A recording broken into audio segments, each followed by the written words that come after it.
It's been a bit of a roller coaster over the last 6 months. After a temporary closure earlier this year, workers are back at this manganese smelter. The only problem, they're not processing anything. Of course, what that workforce would like to see is the smelter resume production.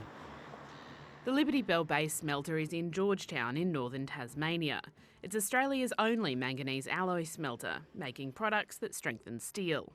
They're vitally important for us as a community, both as an employer, and roughly a third of their workforce is resident in the Georgetown area, but more importantly, they also underpin the supply chain. In June, the business suspended operations, citing ore supply issues. Workers returned from paid leave a month later, but when ore did become available, Liberty Bell Bay didn't have the cash to order any, so the Tasmanian government stepped in with a $20 million loan. The ore arrived early last month, but the smelter hasn't restarted, this time blaming price slumps in the US. This wonderful city. Once hailed as the saviour of steel, Sanjeev Gupta's GFG Alliance bought the Tasmanian smelter in 2020. That was before GFG's main lender, Greensill Capital, went bust, prompting mine closures and thousands of job losses across the globe. Mr Gupta's global empire has involved governments taking over some of their businesses, has involved prosecutions in multiple countries, and has involved multiple insolvencies of multiple different businesses. So I would describe it as financially dire. At home, Mr Gupta's businesses are struggling.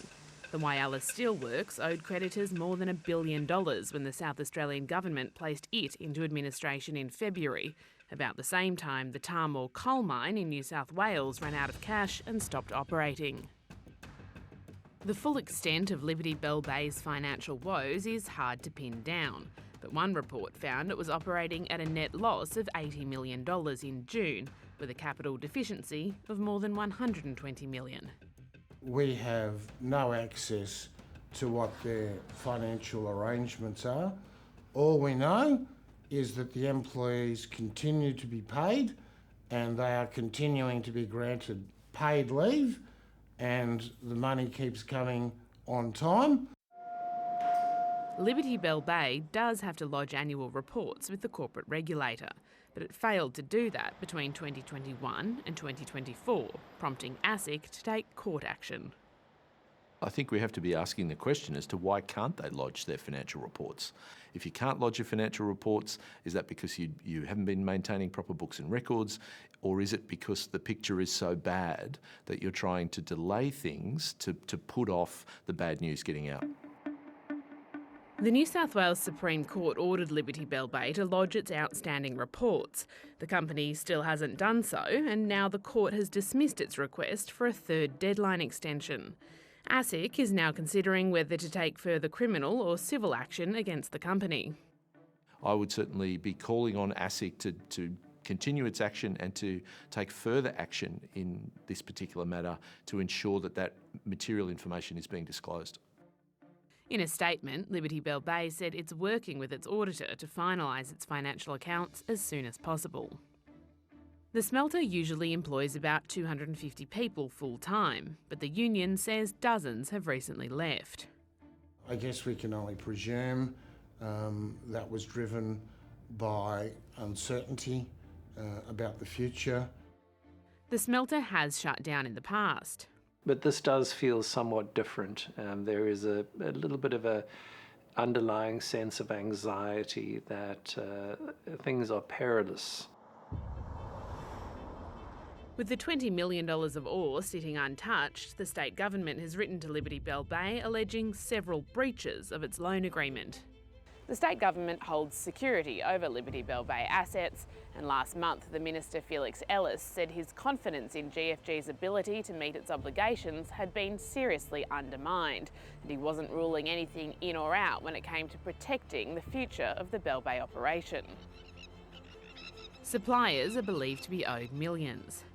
In a statement, Liberty Bell Bay said it's working collaboratively with stakeholders with payment plans as it navigates 18 months of operational challenges, including the impact of unreliable ore supply, a significant deterioration in market conditions and rising costs. Under pressure to restart operations, Liberty Bell Bay last week announced its proposal to get sorely needed working capital into the business. It signed a memorandum of understanding with an exports company based in Georgia to operate the smelter for up to 5 years. Steel International Trading Company exports to the US market and is the 7th biggest company in the former Soviet country, according to Forbes. I think it's extraordinary and unprecedented. There's not a lot known about this company in Georgia. It does seem to be a significant entity that does have significant business operations, but none of those business operations appear to involve running a smelter. Under the terms of its loan, the Tasmanian government would need to give consent for any change of control of the operation.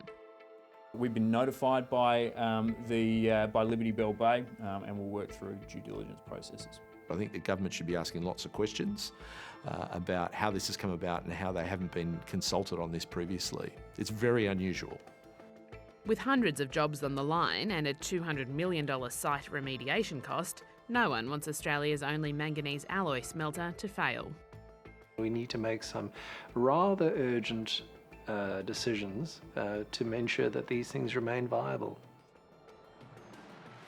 Outside of some sort of government bailout or some new owner coming in with a lot of resources, I think the future is unfortunately pretty grim. You know, I'm hopeful that Liberty Bell Bay, Tasmania can be rescued, but I'm not sure that Mr. Gupta's company is the one to do that.